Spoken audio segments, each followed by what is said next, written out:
أولا السلام عليكم ورحمة الله وبركاته. للأمانة أنا من الناس الذي يحترم مصطفى المومري ويعرف أنه رجال، وكان من السابقين للقضايا، ينصف المظلوم، يوقف مع المظلومين، يطلع ويتكلم عن مظلوميات الناس. وفي هذه القضية بالذات لم تنصف أحمد الزويلي، ما انصفتوش بكلامه. الناس منتظرين وين مصطفى؟ وين اللي كان يتكلم عن القضايا والمظلومين ويطلع أول واحد يبادر بالكلام؟ الآن غايب. لو ما طلعتش كان أحسن، كنا عذرناك، كنا عطيناك عذر. طلعت تقول لي القصة من أولها لا آخرها، ما سمعت منك أي إنصاف. تقول لي القضية محصودة معجونة مرفوسة، فيها دم، فيها شرف.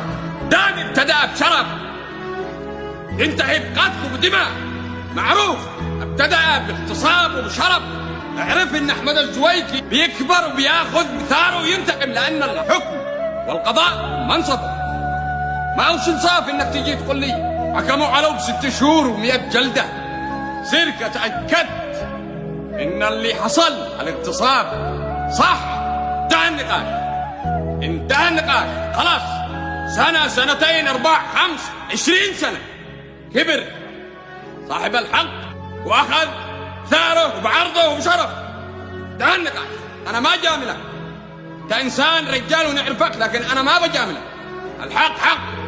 يعني الانسان هذا طلع ممثل، طلع استاذ. الممثلين متعاطفين بهذا. ما شفنا ولا ممثل طلع من الممثلين اصحابنا، ولا واحد طلع بهذه القضيه. منافقين كلهم. والممثلين ما يمثلوا اي واحد يمني، ولا يمثلونا، ولا نجيبهم اصلا.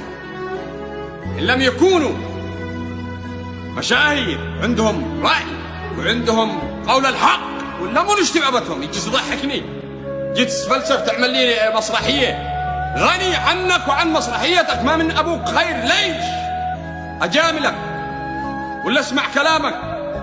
القضيه هذه بدأ بها شرف واغتصاب، انتهى بدم وقتل. خلاص، السلام عليكم، كل من اخذ حقه. بعدين تجي تقول لي احمل القضيه من البدايه، ما تابعش لا احمد الزويكي ولا ناس فقراء ما عندهمش استطاعه. قل لك الام ما عمري ولا الفراش ما قبعتي يا جماعه الخير. بعت الفراش من تحتي، ما عنديش القدره. من بينصف؟ من بيوقف معهم؟ غيري وغيرك وغير الشعب اليمني الرجال. وانت عارف ان القضاء فلوس. للاسف ان القضاة عندنا كلهم ظلم الا من خاف ربي. تيجي تقول لي يهملوا القضيه من البدايه، ما تابعوش. ما عندهمش.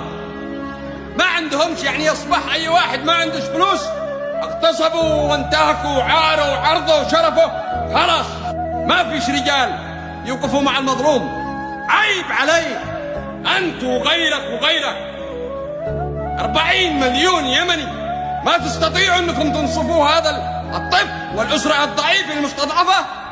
عيب، انصفوا المظلوم. عيب، انصفوا المظلوم.